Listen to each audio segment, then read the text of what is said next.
Comenzamos con el último vídeo del tema del átomo y del sistema periódico. En los vídeos anteriores hemos estado viendo los modelos atómicos, el concepto de los números cuánticos y llegamos a las configuraciones electrónicas. En este vídeo nos vamos a centrar en el sistema periódico, el sistema que ordena los diferentes elementos químicos en función de sus propiedades. Vamos a hablar de una forma simplificada del comportamiento químico para analizar los diferentes tipos de elementos que hay y vamos a definir cada una de las propiedades periódicas más importantes. La tabla periódica. Cuando a principios del siglo XIX se midieron las masas atómicas de una gran cantidad de elementos, se observó que ciertas propiedades variaban periódicamente en relación a su masa. Eran pocos los elementos que se conocían en aquel momento, pero poco a poco se intentaban relacionar en función de esas propiedades, y hubo diferentes intentos para relacionar a esos elementos conocidos, empezando por las tríades de Brenier de 1829, el anillo de Chern-Curtis de 1862, las octavas de Newlands de 1864, hasta llegar a la clasificación de Mendeleev y Meyer, que ordenaba los elementos por masas atómicas crecientes. En 1912, Moseley ordenó el elemento de la tabla periódica usando como criterio, en vez de las masas atómicas crecientes de Mendeleev, el número atómico. Enunció además la ley periódica que decía que si los elementos se colocan según aumenta su número atómico, se observa una variación periódica de sus propiedades físicas y químicas. Y hay una relación directa entre el último orbital ocupado por un electrón de un átomo y su posición en la tabla periódica y, por tanto, en su reactividad química, en su fórmula estequiométrica de compuestos que forma, etc. Además, la tabla periódica se clasifica, según el criterio anterior, en 4 bloques. Bloque S, de todos aquellos elementos cuyo último electrón se sitúa en un orbital S, que es la parte izquierda de la tabla. El bloque P, situado a la derecha de la tabla, donde se encuentran todos los electrones cuyo último electrón está ubicado en un orbital P. El bloque D, en el centro de la tabla, conocidos como los metales de transición, donde todos los elementos tienen su último electrón, su electrón diferencial en un orbital D, y el bloque F, que son los elementos de transición interna, que se suele colocar en las tablas sistemas periódicos comerciales en la parte inferior de la tabla, pero que se podría entremeter en el medio, lo que pasa es que por formatos no se suelen poner ahí, y son todos aquellos elementos cuyo último electrón se encuentra en un orbital F. Aquí tenemos una visión de cada uno de los bloques. Vemos el bloque S, que es el que está situado a la izquierda de la tabla periódica, que comprende los grupos 1 y 2. El bloque P, que es el que está situado a la derecha, que comprende los grupos 13, 14, 15, 16, 17 y 18, y son aquellos elementos que en lo general su último electrón está situado en orbitales P, excepto el helio, que su último electrón es un orbital S porque está en la primera capa y en la primera capa no puede haber más de 2. Y el hidrógeno, que aunque su configuración electrónica lo sitúa en el grupo 1, pues a veces se extrae de ese grupo, puesto que el comportamiento químico del hidrógeno es más parecido al de un halógeno que al de un alcalino. El bloque D, que es el bloque de los elementos de transición, todo este bloque central, y el bloque F, que son estos que se sitúan aquí debajo. Aquí tenemos la visión de la tabla periódica. Esta está extraída de la propuesta que SM tiene publicada en su web. Además, a cada uno de esos grupos que hemos comentado, los grupos son cada una de las columnas de esa tabla, tienen unos nombres tradicionales característicos. El grupo 1 son los denominados alcalinos, el grupo 2 los alcalinotérreos, el grupo 13 los térreos o boroideos, el grupo 14 los carbonoideos, el grupo 15 los nitrogenoideos, el grupo 16 los anfígenos o calcógenos, el grupo 17 los halógenos, el grupo 18 los gases nobles. Entre el 3 y el 12, que es el bloque D, son los elementos de transición, como dijimos anteriormente, y el bloque F, que son los elementos de transición interna, también conocidos como lantánidos y actínidos. La característica de estos dos últimos bloques es que en el bloque D los electrones están en un orbital D, pero en un orbital D de la capa anterior. Es decir, su última capa tiene 2 electrones en orbital S, por lo general, salvo excepciones, y en la capa anterior, en la n-1, están llenando orbitales D. Y en el caso de los orbitales, digo, de los elementos del bloque F, pues se están llenando electrones los orbitales F, pero de la capa antepenúltima, de la n-2. Por ejemplo, si a nosotros nos dijesen, determine la posición que ocupa un átomo cuya configuración electrónica termine en 5d4,6s2. Bueno, realmente tendríamos que haber puesto 6s2, 5d4 si seguimos el diagrama de Möller. Pero lo que nos quiere decir es que en su última capa tiene 2 electrones y en su penúltima capa no está completo el orbital D. Recordemos que el orbital D se completaba con 10 electrones y solo tiene 4. Entonces, ¿a qué periodo pertenece? Bueno, pues sabemos que pertenece al periodo 6, es decir, a la fila 6 porque tiene 6 capas. Tiene que estar aquí. Y además, de esas 6 capas que ha ido llenando, S1 y S2. Y después empieza a llenar los orbitales D de la capa anterior. D1, D2, D3 y D4. Nuestro elemento se sitúa aquí. ¿Qué elemento es? Lógicamente es el wolframio.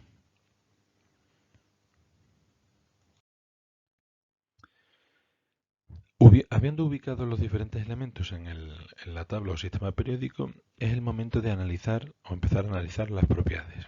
Y para analizar las propiedades es bueno que tengamos una visión, aunque sea sencilla, de lo que es el comportamiento químico de los diferentes elementos. Se sabe que los átomos se encuentran en situación estable cuando en su última capa tienen 8 electrones, es decir, cuando tienen configuración de gas noble, o intentan acercarse a ello. No es necesario que un elemento sea estable al máximo cuando tenga la capa completa, sino también cuando la tiene semicompleta. Hay diferentes situaciones, pero bueno, tiende a tener su capa lo más completa y ordenada posible. Los átomos que no tienen esa configuración estable van a buscar conseguir esa configuración. ¿De qué manera? Pues o bien cediendo, o bien cogiendo, o en algunas ocasiones no les queda más remedio que compartiendo electrones. El que un determinado átomo actúe de una forma o de otra va a depender de dos factores: el número de electrones que tiene en su última capa y el número de capas. Así, aquellos elementos que en su última capa tienen pocos electrones, por ejemplo los situados en los grupos 1, 2 o 13, que tienen 1, 2 o 3 electrones, su tendencia será a cederlos, transformándose en iones positivos estables. A esos elementos que se sitúan en los grupos 1, 2 y 13, y en los metales de transición, que tienen todo también en su última capa 2, se les conoce como metales. Sin embargo, si en la última capa tienen muchos electrones, en los grupos 15, 16 y 17, que tienen 5, 6 o 7, pues a estos elementos les va a ser más fácil coger los que les faltan que ceder todos los electrones de su última capa, transformándose en iones negativos estables. A estos elementos que se comportan de esta manera los llamamos no metales. Y nos queda por ver los que tienen 4. 4 electrones es la mitad de esos 8 que hemos dicho anteriormente. ¿Qué van a hacer estos elementos? Bueno, pues dependerá del otro criterio, dependerá del número de capas.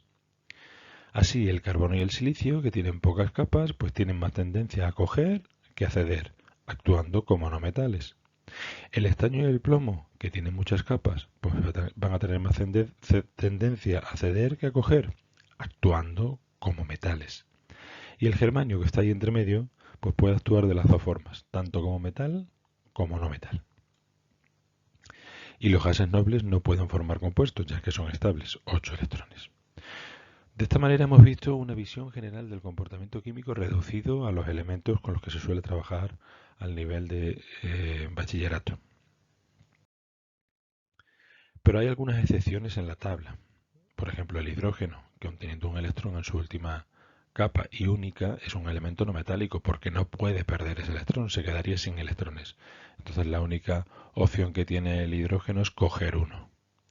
O el boro, que tiene 5 electrones, 13 de ellos en la segunda y última capa, por lo que si perdiese esos 3, perdería más de la mitad de su corteza y se inestabilizaría muchísimo.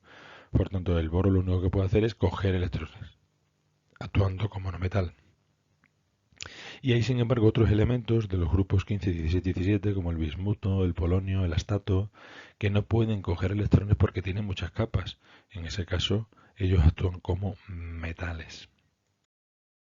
Veamos ahora las propiedades periódicas. Las propiedades periódicas dependen de las características de la capa más externa en la que el átomo tiene los electrones, que es a la que denominamos la capa de valencia.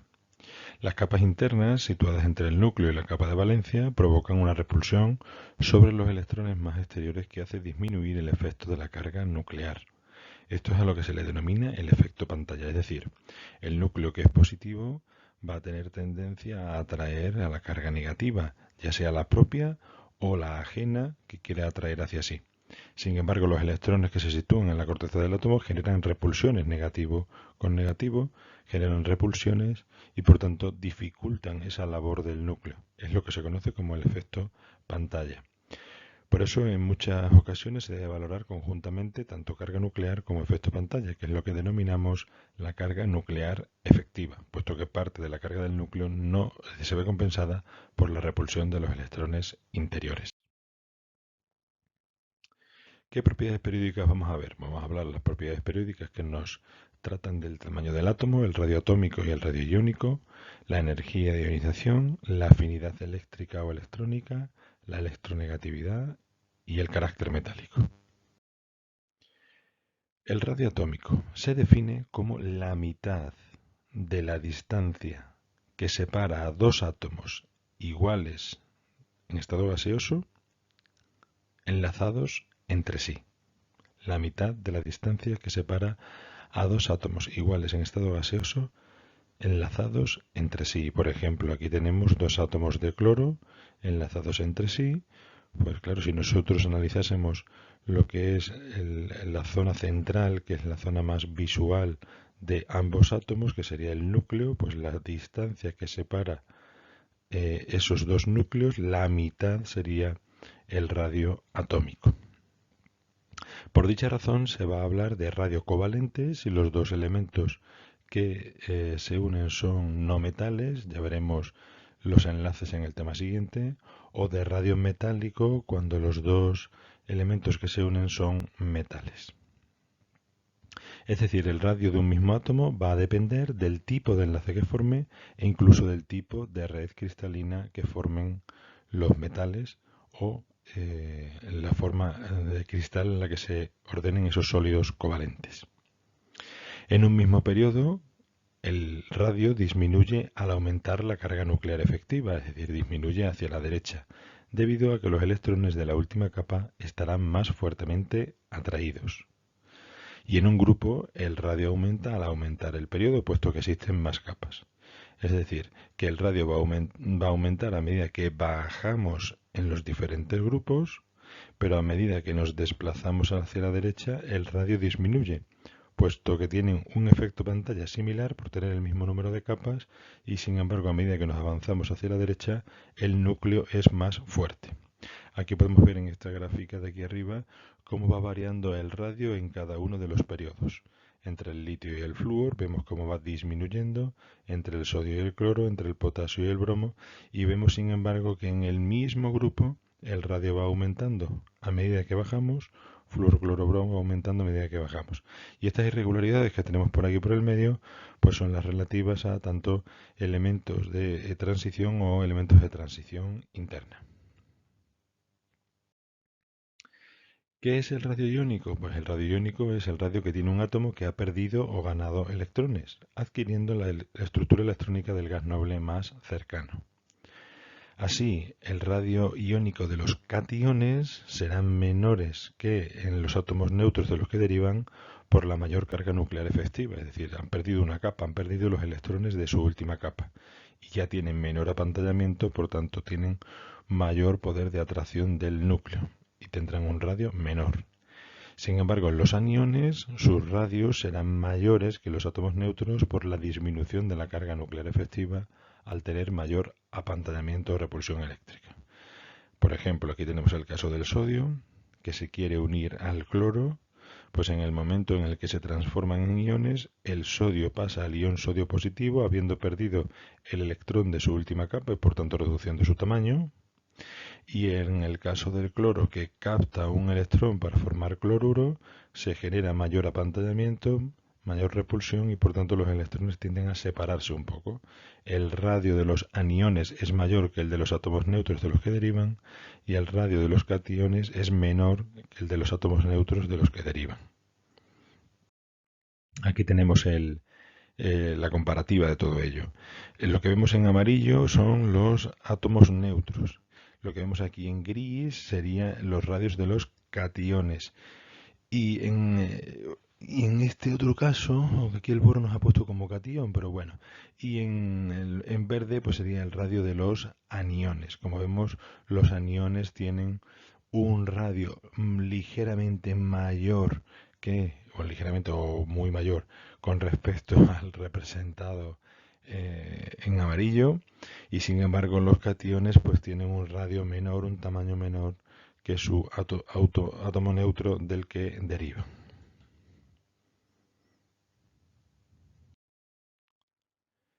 Un ejemplo. Dice, de las siguientes secuencias de iones, razone cuál se corresponde con la ordenación en función de los radios iónicos. Y nos dan dos, la primera y la segunda.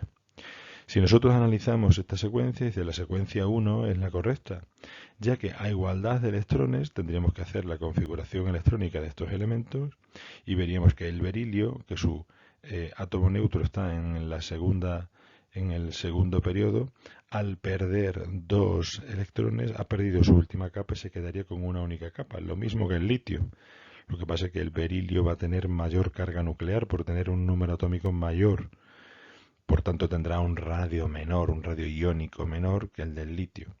Y en el caso del flúor y del nitrógeno han ganado electrones, pero al tener el nitrógeno menor núcleo va a tener un radio mayor. Por eso, esta secuencia es la correcta. La secuencia 1 es la correcta, ya que a igualdad de electrones del berilio tiene una mayor carga nuclear y por tanto un mayor Z efectivo, una mayor carga nuclear efectiva que el ion litio. Igualmente el nitruro tiene el mismo número de electrones que el fluoruro, pero es mayor por tener un menor Z efectiva, una menor carga nuclear efectiva y el mismo efecto pantalla. Y en el apartado B, que nos dicen ordena de mayor a menor los radios de los elementos de los que proceden de elementos situados en el segundo periodo. Y recordemos que dijimos para el radio atómico que el radio va disminuyendo a medida que nos desplazamos hacia la derecha. Por tanto, el que tendrá mayor radio será el litio, que está en el grupo 1, después el berilio, que está en el grupo 2, el nitrógeno, que está en el grupo 15, y el flúor, que está en el grupo 17. Todos ellos en el mismo periodo. La siguiente propiedad es la energía o potencial de ionización, que se define como la energía necesaria para extraer un electrón de un átomo en estado gaseoso para formar un catión. Es una energía siempre positiva, porque es un proceso endotérmico. Y se habla de primera energía de ionización, segunda, etcétera, en función del electrón del que se trate que estamos arrancando, porque podemos quitar varios electrones. Y no coincide la primera energía de ionización, lógicamente, con la segunda o tercera o sucesivas. La energía de ionización aumenta hacia arriba en los grupos y hacia la derecha en los periodos, por aumentar su carga nuclear efectiva. Mientras más fuertemente anclado esté el electrón en esa corteza del átomo, más difícil va a ser el arrancarlo para ionizar ese átomo. Y la energía de ionización de los gases nobles, al igual que la segunda energía de ionización de los alcalinos, es enorme, puesto que ya en esa situación se encuentran estables. Por eso la energía de ionización varía según la tabla periódica hacia arriba a la derecha. Es mayor a medida que en un periodo nos desplazamos hacia la derecha y es mayor a medida que en un grupo nos desplazamos hacia arriba. Y aquí lo tenemos representado en esta gráfica, donde las mayores energías de ionización para un periodo se consiguen en los gases nobles. Otra propiedad es la afinidad eléctrica o electrónica, que se define como la energía cedida cuando un átomo en estado gaseoso captura un electrón y forma un anión. Al igual que hablábamos en la energía de ionización, puede haber una primera afinidad electrónica, una segunda afinidad electrónica en función del número de electrones que capta. Y ya todas ellas no tienen por qué ser cedidas, ¿vale? A veces el proceso suele ser también, en electrones sucesivos, suele ser endotérmico. Y es mayor en los halógenos, puesto que crece en valor absoluto hacia la derecha del sistema periódico, y en un mismo grupo hacia arriba, por aumentar la carga nuclear efectiva y disminuir el radio. Es decir, tiene la misma variación que la energía de ionización, con la salvedad de que en el caso de la afinidad electrónica no se tienen en cuenta los gases nobles, aunque aquí la flecha haya llegado hasta los gases nobles, pero los gases nobles nunca van a tener tendencia a captar un electrón para formar un anión. Por eso la afinidad electrónica solo termina en el caso de los halógenos. Y suma de ambas propiedades, de la energía de ionización y de la afinidad electrónica, pues tenemos como una propiedad que las engloba las dos, que es la electronegatividad, y su propiedad contraria, que sería el carácter metálico. La electronegatividad, que simbolizamos con EN, mide la tendencia de un átomo a atraer hacia sí los electrones compartidos en un enlace. La estudió Pauling y estableció una escala de electronegatividades comprendidas entre 0,7 para el elemento menos electronegativo, el francio, y 4 para el más electronegativo, que era el flúor.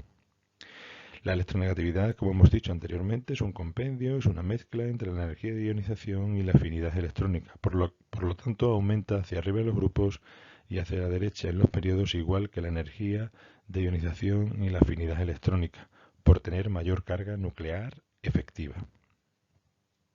Y por tanto el carácter metálico, que es la propiedad contraria del elemento, será mayor, es decir, el metal cederá electrones con facilidad y presentará poca tendencia a captarlos si la energía de ionización y la afinidad electrónica son pequeñas, y por tanto la electronegatividad es pequeña.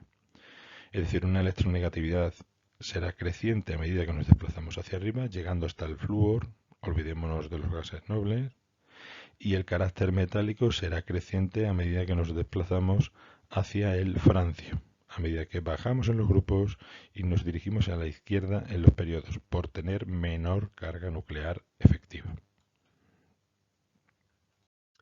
Veamos un ejemplo para terminar. Dice, dados los elementos A y B de números atómicos 19 y 35, apartado A, establezca la configuración electrónica de cada uno de ellos.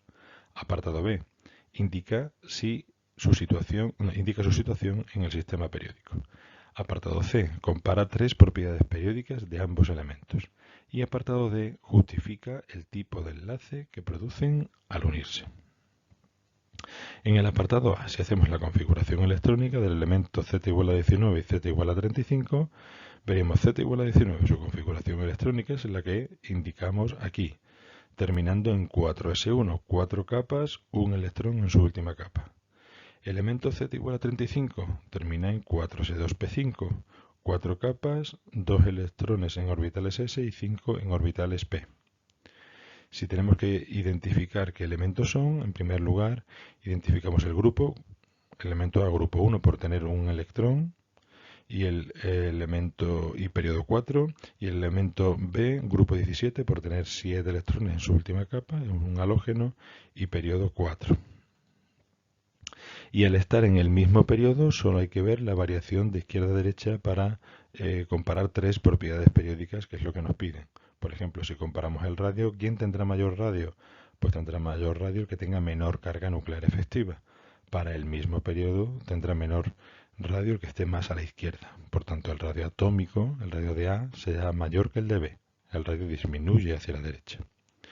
Y si analizamos la energía de ionización, ¿quién tendrá menor energía de ionización? El que tenga menos tendencia o que tenga más tendencia a ceder electrones. En este caso, el A tendrá menor energía de ionización y el B mayor energía, porque tiene mayor carga nuclear efectiva. Y la electronegatividad, que sabemos que varía igual, o la afinidad electrónica, pues también sería del mismo estilo. Y por último nos dicen que justifiquemos el tipo de enlaces que se produce al unirse. No lo hemos visto todavía en estos vídeos, lo veremos en el próximo, el del próximo tema, pero bueno, podríamos adelantar que el A es un elemento alcalino y el B es un no metal halógeno, por tanto uno tiene tendencia a perder electrones, el otro tiene tendencia a ganar electrones, y cuando se une un metal con un no metal, el enlace que se produce es un enlace iónico, formando una red cristalina sólida. ya que A tenderá a ceder el electrón 4s con facilidad y el B tenderá a capturarlo. El A cederá un electrón y se transformará en el ion A positivo. El B capturará el electrón que le falta y se transformará en un ion B negativo. Y esos iones de distintos signos se atraerán formando un compuesto del tipo AB, que en concreto sería el bromuro de potasio, que son los dos elementos que intervienen aquí.